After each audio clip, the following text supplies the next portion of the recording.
Hey people, what's going on? It's me, T1 Connect.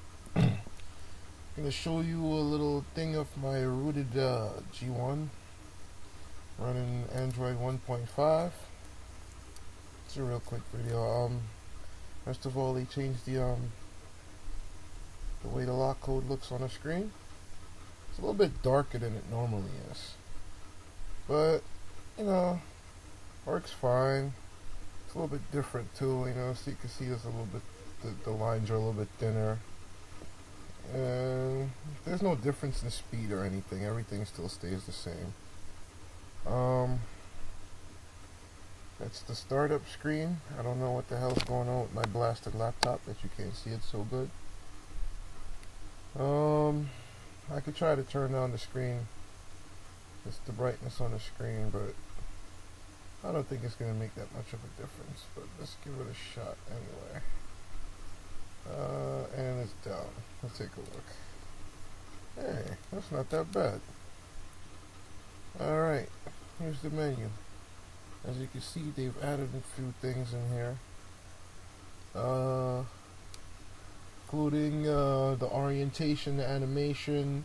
If you wanted to rotate from the home screen and all that stuff has been added to it as well. If you can, take a look. Running RC33 firmware version 1.5. If I could see it.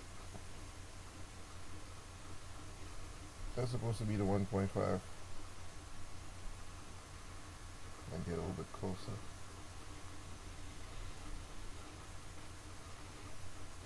Alright. Well, the animations on the screen, they work a little bit better. Like, say for example, you long press the screen. The way the menu comes up, it kind of like just pops out at you. It doesn't just like bling and appears. It's just like a window, like a Windows transition from like you're opening a window. You can't see it on here for some reason. My camera's pretty sucky. But yeah, it comes with the normal preloaded stuff on the desktop like it normally does. The browser shortcuts are a little bit different, and there's some developer tools inside the menu, but besides that, I can stream, I can use Shop Savvy, I can use Shazam, any other app that's in the App Store. I'm sure there's a lot of apps in the App Store that have problems or compatibility issues with Android 1.5, but I haven't encountered any. Also, it gives you the ability to store your apps on your SD card instead of on the phone and just suck out your memory. Oh, and this part right here, I know T-Mobile to Life, you're gonna love this. You can stream still. You can use Stream Furious all you want. I mean, it doesn't really give you any issues. You might want to take a look at that, by the way, Life. If you want it, maybe you should get it. It's not that bad. It's not really that buggy, so, oh, here's champagne. I can't even show you guys that. You can pull the menu down. It's a little bit more brolic. It's a little bit more user-friendly, if you can see it. Let me stop this Stream Furious crap. I don't have to say crap, but it now comes with a built-in PDF reader, so you don't have to download a PDF reader or anything. Even the menu background's a little bit different. It looks like there's some kind of metallic titanium thing going on in the background. Calendar's a little bit different. Now has the ability to record video. And the transitions between screen effects, this looks like Windows Mobile. That whole video cam thing. The transitions between screens is like the screen gets darker and then gets lighter. Like if you do like you use the accelerometer and to change the flip orientation, it gets dark and then it gets light before you see anything on the screen. It's pretty damn good. It's not that bad. The video camera. You can see the countdown going on the screen, the A2DP on the Bluetooth. You still have your regular camera. The way they do it now is now you can use the camera and you can use the video camera, but for you to view anything, it's all in your gallery. So you just go to your gallery and you should have options whenever this thing loads. Let me go back to the gallery.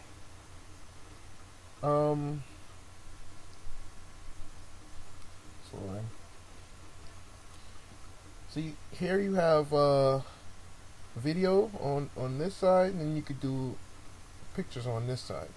So it's cool. It's kind of cool. It's pretty nice. It's better than Android 1.1 or anything that came out before that. The G-Talk interface has changed. The icons have changed. The market icon still stays the same. I love my dial 0. I gotta love that application. I love that thing. But I'm pretty much think with my 8 gig card in here, I'm gonna download every free market from the app and see what I can do. Which probably wouldn't make a lot of sense because some of them are just like, I'll download most of them just so I can have a whole bunch of apps. Calculator is the same. Calendar, instead of being black, now it's white. A few icons change on the alarm clock, but the alarm clock still stays the same. Nothing's changed about that as well.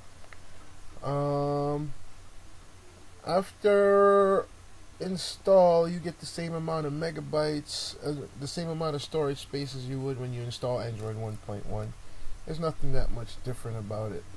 But the menus, they get a little bit more futuristic, what should I say. Your wireless control setup is a little bit different because of the Bluetooth. Now when you hold down the power button, you get 4 options instead of 3. I'm sorry, instead of 2. You get the power off, silent mode, airplane mode, and vibration mode.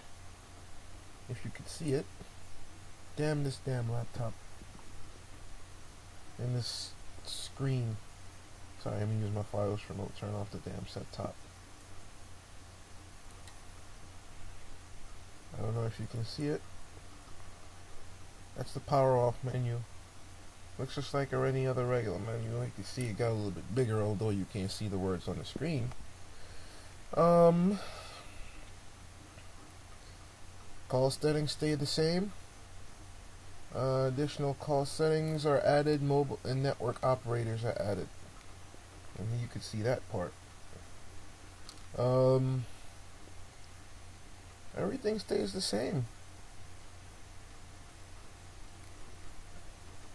Except for the input selection on the keyboard and stuff like that to switch from English to Chinese.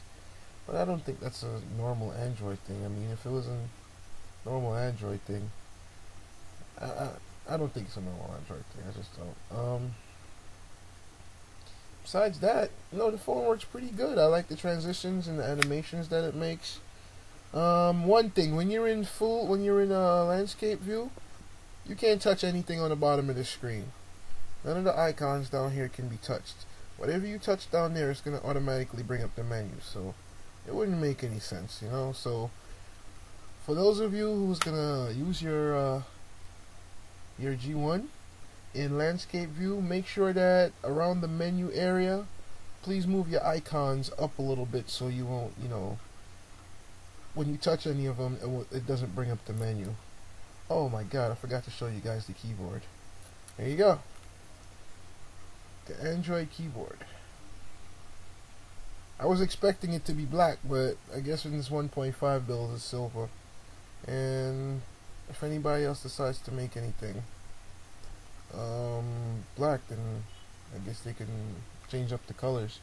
But the guy who did this whole porting thing, I gotta give you your props, man. You are the effing man, son. If I ever meet you, I'll buy you a tub of beer, man. Alright, now this is Android 1.5 T1 Connect. Alright, Tmonews. Peace, my people.